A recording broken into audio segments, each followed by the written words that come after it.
Now, 35 years ago, I got obsessed with the simple question: what makes the difference in the quality of people's lives? What makes some people leaders and other people followers? What makes most people talk about a dream and never follow through, and other people, just a small percentage, kick ass, take names, you can throw any obstacle at them, they find a way to break through. What's the difference? And when I first grew up, I grew up very poor financially. I grew up in a very tough environment. When I met my fourth father, I said, Mom, I'm confused. I was confused because I always loved people, just my nature. But when I was in high school, I was not the most popular kid in school. In fact, the most popular kid in school treated me like hell. He was so vicious and mean, I thought, what makes that guy popular? So it made me obsessed to want to know why people's lives turn out so differently. And my first answer, growing up poor with no great role models, was, well, some people are just lucky. They grew up in a family where everybody loves each other and they stay together. You know, some people are lucky. They grew up in a family and everybody's educated, and so they work hard to educate their kids. Or some people are lucky. They grew up in a family with lots of money, so they have resources to travel and learn and expand and do whatever they want. And as much as I wanted to believe that story, that some people are just lucky, that they had a better family, when you pay attention and you're even slightly honest with yourself, that story doesn't hold up, does it? Because when you look around, what happens to people that were truly given everything and they don't have to work for it? What happens to the person who's born and they got total love and support from their family? They have total financial abundance. They don't have to worry about it whatsoever. They got all the great education. What happens to the majority of those? Not all, but the majority of those people don't build any muscle. They're not hungry because everything was given to them, so they don't have any hunger that could give them drive. Which, if you ask me, Tony, what's the single most important key to success above anything else? It's not talent, it's not skill, it's hunger. If you get enough hunger going in you for an answer, you'll find the answer. If you get a hunger enough inside of you that says, I gotta take things to a next level, I gotta achieve, I gotta make a difference, I gotta expand, you will find the answer. People's intelligence will expand if they got enough hunger. But if you got everything and you're not hungry, you're not gonna have much. Look at the pathetic people you read about in the rag newspapers who were given everything. And as a result, what do you find out? The majority of people that are given everything, you find them living in rehab. They've been getting everything else, and they're going in and out of rehab for drugs or alcohol or something else. And then you find these people that life seems to have stepped on. You know the kind of people I'm talking about? Life has kicked them in the face. They've experienced tremendous injustice. Nothing has been fair to them. They've been abused mentally, emotionally, sexually, spiritually, whatever. And very often, those are the very people that most of us are inspired by, who achieve levels that most people never dream about and who touch society. For example, what would you guess would be the future for a child if I described their background? Because most people think biography is destiny. What you've been through determines who you are. And most of us, if we're not succeeding, can tell everybody the stories of why we're in that place. But it's much more fun to tell people where you are today in spite of what happened in your life. That's a much more interesting story, isn't it? But if you look around, what if a person's story is this? True story. A person's born and their father's not there as a baby. Their father's left before they got there. Their mother is going to raise them, and their mother's 13. A child being raised by a child. If that's all I told you, what would you predict for the future this child would be good? Real positive, uplifting, expansive, powerful, influential? Concerning. What if I said this 13-year-old mother didn't know what to do with this baby, was overwhelmed, so she gave the baby most of the time to her grandma, and had lots to deal with. What if I told you that grandma not noticing? Before this child was 13, she was sexually abused more than 3 times by different people in the family and friends. Now, a little baby being abused, a child being abused. What's the future? Don't look too like this. What if I told you at 13, when the baby turned 13, this baby became exactly like her mother and became pregnant as well. Followed exactly her mother's footsteps. What if I told you at 13, when the baby arrived, the baby was stillborn. The baby died at birth. What would that do to an adult mom having a baby, much less a 13-year-old child? What if I told you the kid went a little crazy when they were injured, got so outrageous and out of control, they put her in an institution, but fortunately the institution didn't have enough beds, so they couldn't keep her there more than a few days, and finally released her to a man who claimed to be her father. She's not mad. By now I'm sure you figured out whose story this is. Who is it? Oprah Winfrey story. Oprah Winfrey went through all that we just said, plus she was African-American at a time in the U.S. when the President of the United States was not African-American, and when many people in the U.S. did not judge people by their character, they judged them by their color, based on nothing whatsoever. This woman's become one of the most influential people in the world, females on the planet. So the reason is, whatever story you've been told about the economy, whatever story you've been told around you, you have to be so aware not to buy into the limiting story. Either someone else telling you that or you telling yourself that. And I'll tell you something, it's gotten worse as the years gone by, and I think the U.S. has been the leader in it. I'm not attacking my country, it's interesting what's happened in my country in the last 2 decades.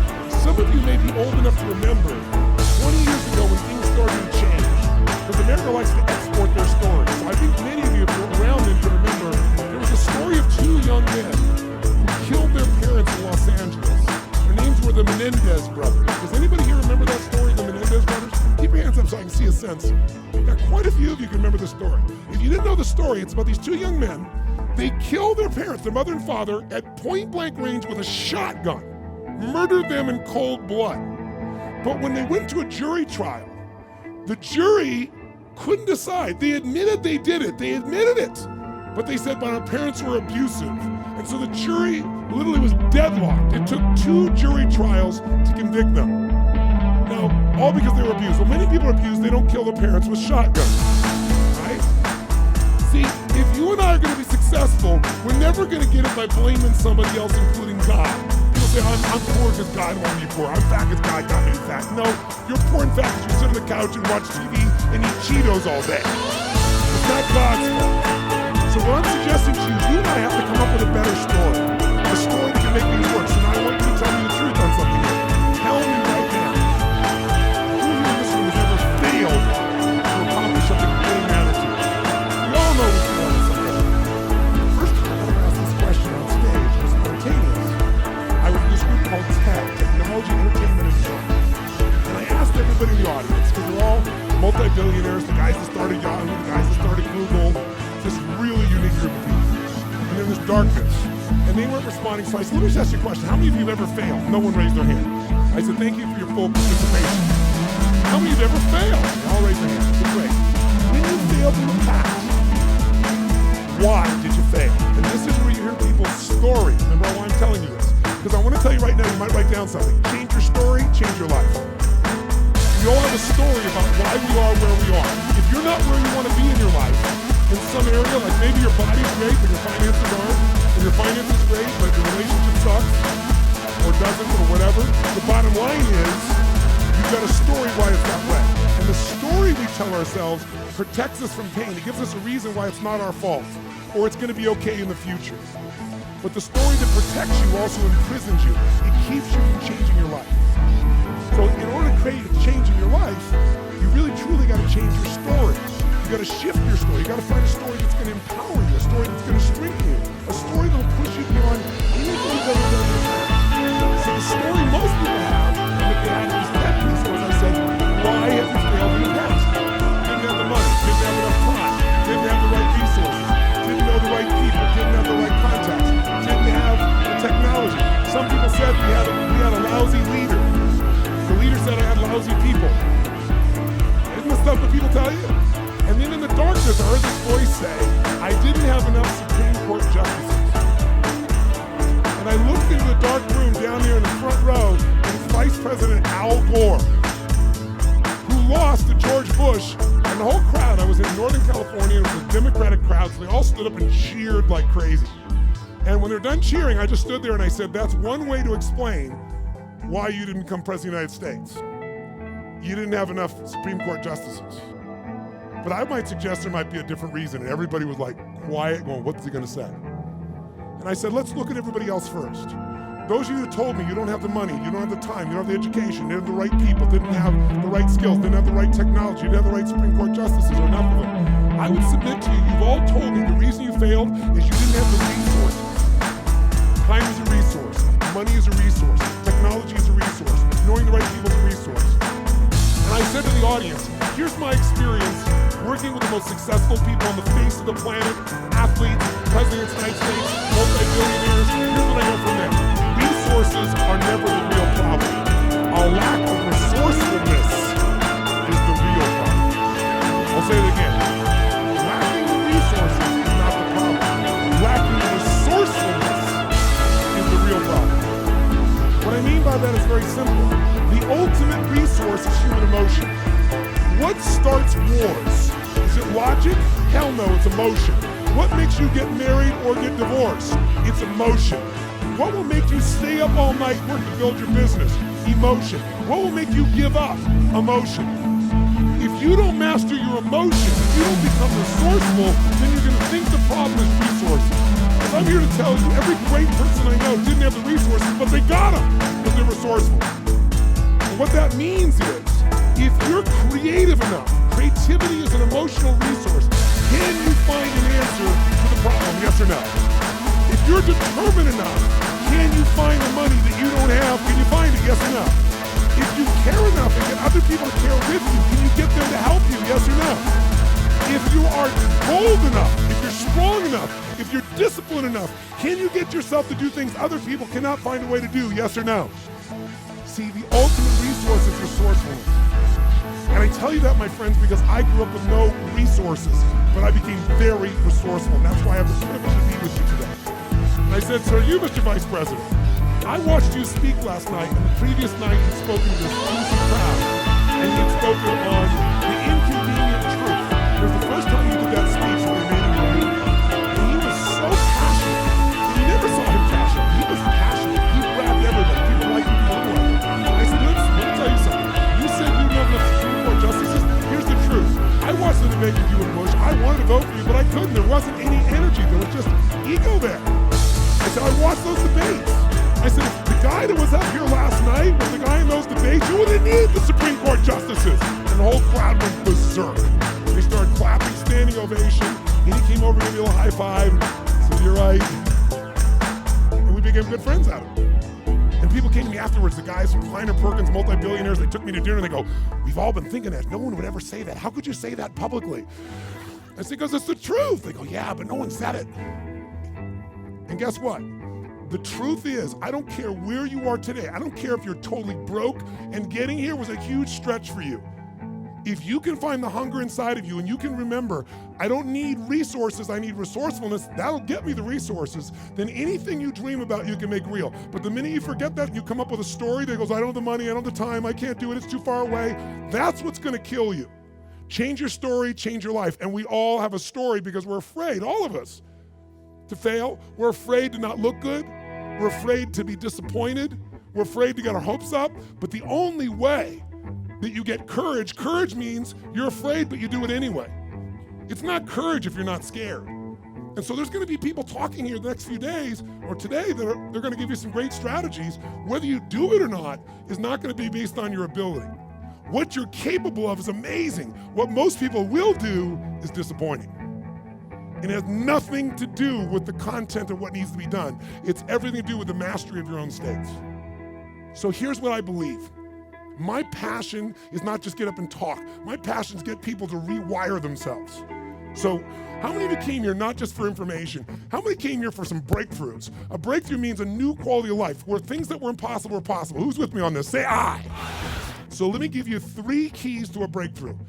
Any one of these 3 can give you a breakthrough, but if you do all 3 of these, you're gonna have an extraordinary breakthrough. So let's start with something so simplistic that none of us would be emotionally attached to it, and we all know it's true. And let's take a symbol in society. All over the Western world, including Australia, and you guys are a bit better than America, but not by a whole lot. What's happened to societies, Western societies, in terms of their health and fitness? Now, I don't know the current numbers here in Australia, but I'll tell you how bad it is in the US. I know you're slightly better than this. 1/3 of Americans are obese now. 1/3. Literally 60% of Americans are overweight. Now, I want to ask you a question. Is that because the strategies required to losing weight are so complex that it's just completely overwhelming? Is that why? Yes or no? No. However, if you have the wrong strategy, you're guaranteed failure, even if you're motivated and driven and excited. Is that fair to say? Like, I can remember a few years ago when on the cover of Time magazine was a diet called the Atkins diet. And it said, I don't remember the exact number, I think it was 13% of Americans, the largest number ever, were all on this diet. Now, if you knew anybody who was on the Atkins diet, of course you'd lose weight. First, the number of calories you chew came down, but second of all, you ate such an acidic diet that you literally had to pee on a stick so you wouldn't go into acidosis. And if you ever smelled the breath of someone on that diet, you wanted to stay as far away as you humanly could be. Now, that's not too hard to figure out, that if I gotta pee on a stick so I don't go into acidosis and my breath is this bad, this may not be a sustainable approach to losing weight. But everybody did it. So if you have the wrong strategy, it's not gonna work. So let me give you 3 things in reverse order of importance, okay? Reverse order, least important first. If you want a breakthrough, one of the things that give you a breakthrough is a strategy. A new strategy could change everything. Does that make sense? A new way to do something. If you come up with the right strategy, it could save you a decade. It could save you 5 years. And one reason to come to a seminar like this, in my opinion, is to gather up as many strategies as you can. And what I want to do in just this short little time I have with you is see if I can give you some strategies that'll give you breakthroughs in whatever you want to go after. Some real quick strategies that really work. What is a strategy? It's a specific way to do something that if you do it that way, you get the result every time. Let's think about strategy like a recipe. If you know someone's recipe and they took 25 years to figure out how to make the perfect chocolate cake, and you're not a baker, but you got their strategy, you got their recipe, how often can you get the same quality of chocolate cake if you follow their recipe, if you follow their strategy? How often will it work? How many times? Every single time. That's the beauty of a strategy. So there's gonna be a lot of strategies available to you here during this course. I'd be listening and find the strategies that appeal to you most. But I'd submit something to you, my friends. I'm a strategist. I'm a business and life strategist. I'm always finding the little thing that'll change it all. I'm obsessed by it, and I filled up my events with them. But I know something about strategies. You can give someone the perfect strategy, and they can still not do it. They can even know it's the right strategy and still not follow through. That's why the problem in our society is not a lack of strategies. If I said to you right now, okay, we gotta lose weight, and we're in downtown Brisbane, and we were to walk 10 blocks, how many places would we pass within 10 blocks that could help you to lose weight, for example, or get fit or get strong? How many? In fact, you don't even have to get up out of this building to learn how to lose weight, because today, God forbid you're gonna get up and walk, you could just pull out your iPhone or your iPad or whatever phone you have, and you could download 10 books right now that you'll never read, right? On how to do it. Maybe you'll start reading the first one, and then you'll get a little text. Oh, what's the text say? And you won't read the rest of the chapter. How many trainers are there in the Brisbane area that could get you fit and strong? Are there plenty, yes or no? So, is it a strategy problem, do you think? No. So don't get me wrong, I believe strategy is invaluable, but strategy without the next 2 is basically worthless in my experience. You know what to do, but you don't do what you know. But the right strategy versus the wrong strategy is critical, and why don't you make a note of this, really important. You have to do the right thing at the right time. I'll give you an example in my country. Buying a house, right thing to do. In my country, 2007, wrong time. If you bought a house in the United States in 2007, right now you're upside down anywhere from 30 to 70%. 70, in places like Las Vegas, they're down 70%. I have a friend that had a $10 million home just sold for $3 million. That's why, my friends, I'm a student of seasons. That's why you have to understand and become so incredibly bright and aware as to what's really going on. So when someone tells you the strategy, you go, is that really right now? Because they'll show you a strategy that worked. The question is it working now? You want someone who's done it and is doing it. People go all the time and they go see someone, let's say a really nice stockbroker who then tells them what to do with their finances, but you got more money than he does. That ought to be a clue he's not the person to talk to. People go to psychiatrists all the time that are taking antidepressants for their depression, and they wonder why they don't get better. I mean, we're weird this way. I'm telling you, if you're gonna get a strategy, you better get somebody who's doing it. Someone who's getting results. Now, strategy isn't critically important. Even though I beat up on it, is it still a huge advantage with the right strategy, yes or no? Yes. So what's the second thing? The second element, though, that affects whether you're gonna use the strategy or not is the story you tell yourself. Does that make sense? Because if your story is, I'm big boned, or I've tried what? I've tried what? Everything. If you tried everything, you'd have the answer.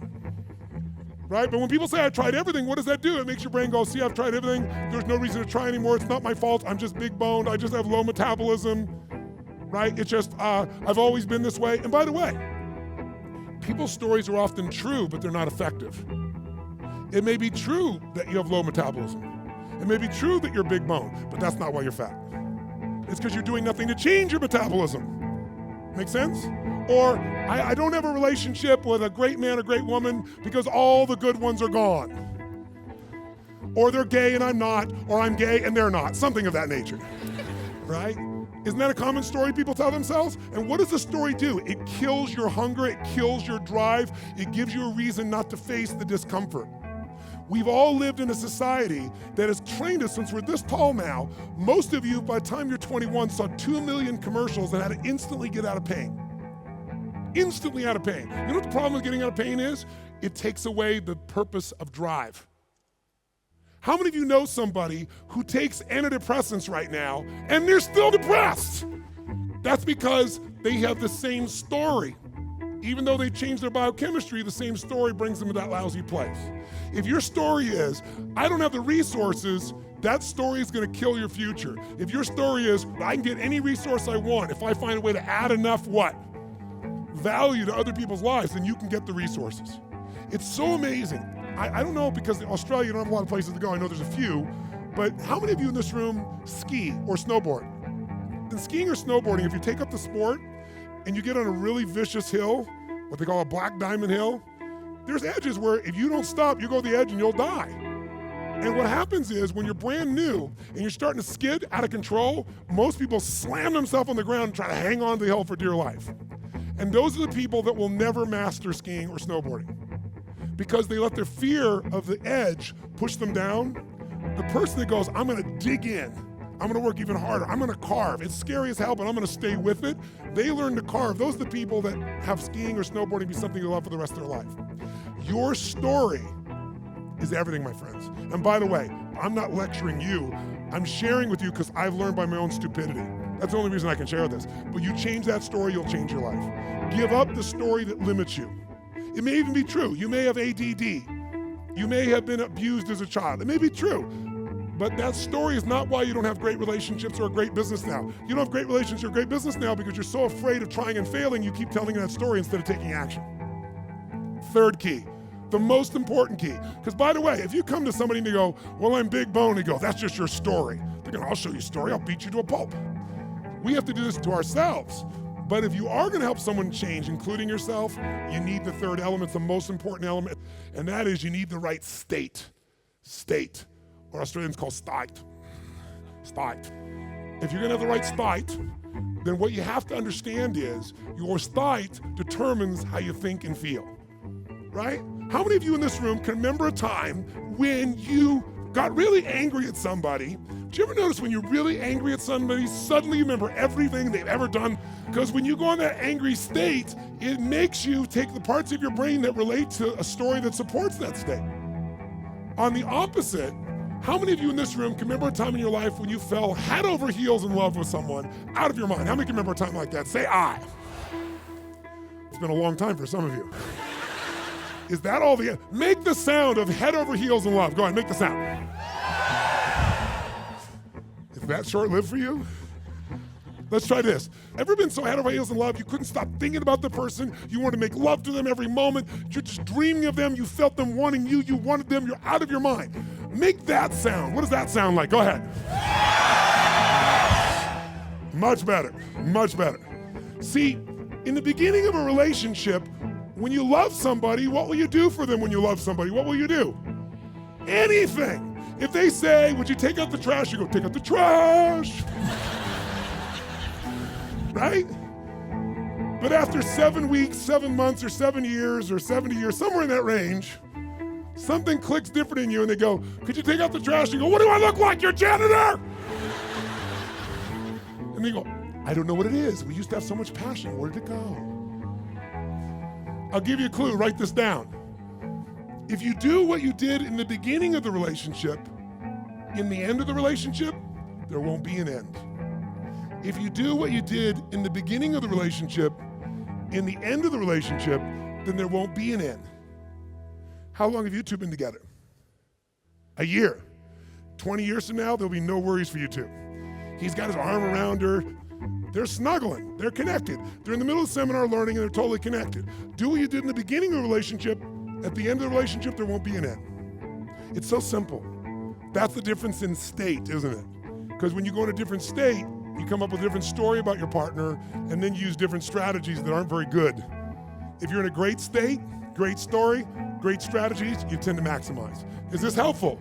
So tell me, which one of the three here do you think is the one that can screw things up the fastest and can mess things up the most? Which one of these three? Tell me. Story is the one that will sustain the problem. The one that can change everything the fastest is the state. The strategy is useful, don't get me wrong. I live for them. I mean, I can tell you some strategies in business. I've taken companies, I buy them for next to nothing and turn them around, make millions of dollars, just using a couple of little strategies. Some of you will come to my business mastery program, you'll see. I tell people on day one of my business mastery, you come, if today, the first day is not worth a minimum of $1 million to you, day one, $1 million minimum, then I'll give you all your money back, plus you get to keep everything got on day one. It's only a 4-day program. My clients are like multi-billion-dollar companies. We've helped turn around HomeX, the largest home builder, to give you an idea, in Mexico. They credit us in the last 2 years to $750 million of increases from what I did with them. That's their words, not mine. Or taking a chiropractor who's got 3 people and doubling his business in 6 months. I've done that with strategies. Simple business strategies where if you don't know the strategy, ignorance is not bliss, ignorance is poverty, ignorance is pain. And the way I got those strategies is I willing to fly anywhere, do anything, spend any amount of money because I knew the value of the strategy. But all that still would have been worthless if I didn't apply it. What got me to apply it was the right story in the right state. If you want to change your story, first thing you got to do is change your state. Does this make sense? Yes or no? So now, let's take a look at you and what you want. If you and I want to say, why do people's lives turn out differently than other people? We can come up with one word and I can show you where it is. Decisions. Write down decisions, not conditions, determine my destiny. Decisions, not conditions, determine my destiny. If you look at your life and you look back on it over the last 10 or 15 years, I'd be willing to bet there have been some decisions that if you would have made a different decision, your life would be radically different today. Your relationships or your income or your happiness or your body weight. Everybody's got a story about how the condition affected them. But I can take you 2 people that went through the same conditions, and one person comes back from war and they kill themselves or other people, and somebody else comes back and they spend all their life working for peace. I can find 2 people that were abused as a child. One of them lives totally inside themselves, feeling sorry for themselves. The other one becomes somebody who has an incredibly passionate relationship because they're never gonna let anybody hurt who they love. Same conditions, different decisions. So when the economy that you're going through right now, it doesn't matter what the season of your economy is. What matters is the decisions you're gonna make. And let me give you the 3 decisions you're making every moment you're alive, including in this moment. And you see if it's true or not. First decision you're making right now, in this moment, every moment of your life, is what to focus on. What to focus on totally affects your life. Think about it. Whatever you focus on, you're gonna feel, even if it's not true. If you're focusing on, oh my God, the economy's gonna go to hell, when you focus on like that, you're gonna feel like hell, and your decisions are gonna be hang on to what you got. If you're focusing on, everybody's scared to death, this is a perfect time for me to find an ultimate advantage, because during times of maximum pessimism is when you can do the best. If that's your focus, you're gonna find a different set of opportunities. Focus equals feeling, focus equals direction, focus shapes everything. What's the problem though? Most of us don't control our focus, we let the world around us do it, don't we? If you're gonna turn on the television set, tell me something. What does the news always try to do to get our attention? Tell us what's rosy and beautiful and magnificent? No, or find something that will jolt us. Which one? Jolt us. In the old days, today the news is in your pocket, right? It comes to you through your Twitter feed. It comes to you by being fed to, for example, by text by friends or whatever. The news follows us. But to get our attention in a world where everyone's fighting for our attention, they're looking for a story to jolt you. In the old days, before you had news in your pocket, you walked by a newspaper stand, and if it said something like, headline at the top said, great weather this weekend, what did you do? Smiled, that's cool. Did you buy the paper? No, I'm not gonna buy the paper, great weather, I know what I need to know. But if the headline says, big storm coming, what happened? Boom, some money when that sucker you pulled out, you need to know more. So the news is so competitive today, 24/7, there's not enough news. They've got to constantly play this game. So if you don't take control of your focus, the world will do it for you. If you want to feel good about something, what kind of news? What if there was a movie, and you went to the movie, and here's the beginning of the movie. The main protagonist, the main character, is cool, having a great time, physically healthy, strong, happy, great family, great finances, great everything. That's how it starts, okay? Second part of the movie, still good. Third part of the movie, phenomenal. End of the movie, everything's cool. Who's gonna go to that movie? What are they gonna say? That movie's the most boring what? Movie on the planet. So you and I, if we don't take control of our own focus, we let the environment do it for us because they're always looking to get your attention. Film at 11, your child could die by drinking the natural water here coming out of this area. And when you get to the story, it's never quite the story, but they use that headline to get you. There are headlines in your own life too, though, aren't there? Headlines we use on ourselves. If you want to change your life, change your focus. I'll give you 3 examples, real quick. Everyone has a pattern of focus. It's not what you focus on in the moment that affects you. It's what you focus on regularly.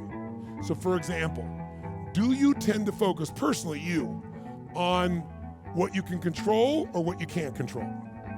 Those of you focus on what you can control tend to feel more in charge of life. Those that focus on what you can't control, by the way, is there plenty of stuff we can't control in this world, yes or no? Tons. And if you focus on it, you will be depressed. Depressed people constantly focus on what they can't control.